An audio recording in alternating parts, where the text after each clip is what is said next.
नमस्कार, मैं प्रवीण अहलावत हूं। आप 90 डिग्री देख रहे हैं। हरियाणा की जनता के सामने चुनावों के बाद दो सवाल थे। पहला कि प्रदेश का मुख्यमंत्री कौन होगा। भाजपा ने अपने विधायक दल की बैठक के बाद नायब सिंह सैनी के नाम पर मोहर है वो लगा दी है।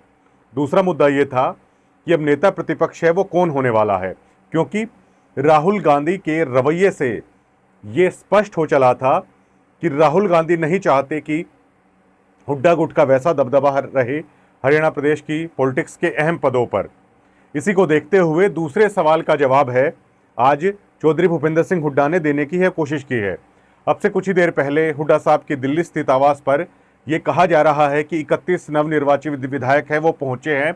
हालांकि ये संख्या बहस का विषय हो सकता है कि पूरे 31 विधायक ही पहुंचे हैं, क्योंकि ऐसी भी बातें सामने आ रही थी कि 18 विधायक हैं वहां पर पहुंचे हैं। ये नंबर ऑफ जो एमएलएज हैं ये चर्चा का विषय हो सकता है, लेकिन आज इस मुद्दे पर चर्चा करेंगे। एक सवाल का जवाब तो मिल चुका है कि नायब सिंह सैनी हैं वो प्रदेश के मुख्यमंत्री होने वाले हैं।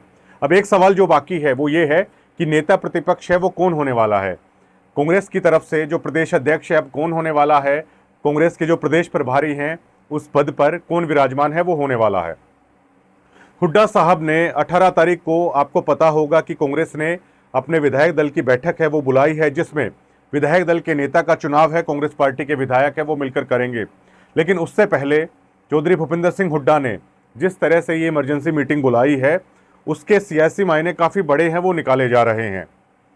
पॉलिटिकल पंडितों की माने तो चौधरी भूपेंद्र सिंह हुड्डा जिस तरह पहले आला कमान के सामने प्रेशर पॉलिटिक्स है वो करते हुए नजर आते थे, उसी तरह की प्रेशर पॉलिटिक्स है चौधरी भूपेंद्र सिंह हुड्डा ने दोबारा है वो शुरू कर दी है। राहुल गांधी पर ये दबाव बनाया जा रहा है। एक तरीके से अगर देखा जाए तो कांग्रेस आला कमान पर चौधरी भूपेंद्र सिंह हुड्डा की ये दबाव बनाने की रणनीति है। एक तरीके का ये एक शक्ति प्रदर्शन है चौधरी भूपेंद्र सिंह हुड्डा ने किया है, क्योंकि कुमारी शैलजा भी लगातार लगी हुई हैं कि उनके गुट से जो चंद्रमोहन बिश्नोई हैं उन्हें विधायक दल का नेता है वो चुना जाए। जबकि ये कहा जा रहा है कि हुड्डा गुट चाहता है कि अगर गैर जाट चेहरे को आजमाया जाए नेता प्रतिपक्ष के तौर पर तो उनके गुट से अशोक अरोड़ा को है वो नेता प्रतिपक्ष है बनाया जाए। तो ऐसे में अब हुड्डा गुट जो है, चौधरी भूपेंद्र हुड्डा हैं, वो राहुल गांधी के ऊपर प्रेशर पॉलिटिक्स हैं वो खेलने की कोशिश है वो कर रहे हैं। लेकिन साथियों, सबसे बड़ा सवाल ये खड़ा होता है कि क्या राहुल गांधी भूपेंद्र सिंह हुड्डा की प्रेशर पॉलिटिक्स में आएंगे या नहीं आएंगे।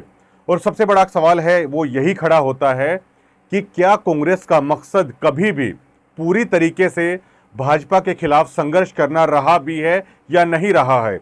क्योंकि हरियाणा प्रदेश की जनता अब तंग आ चुकी है, अब आजिज आ चुकी है कांग्रेस की इस गुटबाजी से, कांग्रेस की इस अंतरकलह से। क्योंकि जहां पर मुख्य विपक्षी दल का काम होता है सरकार के खिलाफ संघर्ष करना, सरकार के खिलाफ सड़कों पर उतरना, लेकिन पूरे 5 साल हरियाणा प्रदेश की जनता, जब से नेता प्रतिपक्ष का चुनाव होता है या प्रदेश प्रभारी का चुनाव होता है, किसी भी तरह का जो चुनाव होता है या प्रदेश अध्यक्ष का चुनाव होता है, हर बार कांग्रेस में इसी तरह की प्रेशर पॉलिटिक्स है वो देखती है हरियाणा प्रदेश की जनता। हर बार इस तरह की गुटबाजी है हरियाणा प्रदेश की जनता है वो देखती है। और इस प्रदेश का किसान, मजदूर, कर्मचारी, दलित, किसान, हर कोई अपने आप को ठगा सा महसूस करता है कि जहां पर विपक्ष का काम होना चाहिए उसकी आवाज़ मजबूती के साथ है वो उठाई जाए। वहीं दूसरी तरफ वो बेचारा देख रहा होता है कि उसका प्रदेश का मुख्य विपक्षी दल संघर्ष करने की बजाय क्या कर रहा है, गुटबाजी कर रहा है, आपस में लड़ रहा है। अब हमें लगता नहीं है कि राहुल गांधी अब भूपेंद्र सिंह हुड्डा की इस प्रेशर पॉलिटिक्स में है वो आने वाले हैं। लेकिन चौधरी भूपेंद्र सिंह हुड्डा की सबसे बड़ी मजबूरी ये है कि अगर हरियाणा प्रदेश में और खासकर रोहतक, झज्जर, सोनीपत में अगर ये मैसेज अगर सर्कुलेट हो जाता है कि भूपेंद्र सिंह हुड्डा की पकड़ है वो कांग्रेस आला कमान पर, अगर उन्हें ये महसूस हो जाता है कि जरा सी भी ढीली हो गई है, तो साथियों भूपेंद्र सिंह हुड्डा का सबसे बड़ा डर है चौधरी अभय सिंह चौटाला। क्योंकि जब से ये चुनाव परिणाम आए हैं इस क्षेत्र में इनेलो पार्टी को लेकर खासी चर्चाएं वो शुरू हो गई हैं। और जानकार मानते हैं कि आला कमान ने अगर भूपेंद्र सिंह हुड्डा को जरा सा भी झटका दे दिया तो इनेलो को जरा सा भी अगर पैर जमाने का मौका यहां पर मिल जाता है तो फिर उसके बाद जो हुड्डा साहब की राजनीति है वो रसातल की तरफ है, वो जाती हुई शुरू हो जाएगी। लेकिन सवाल ये उठता है कि जो मुख्य विपक्षी दल लोगों के लिए संघर्ष करे, उस मुख्य विपक्षी दल हमेशा उलझा रहता है कांग्रेस की गुटबाजी में, कांग्रेस की इंटरनल राजनीति में।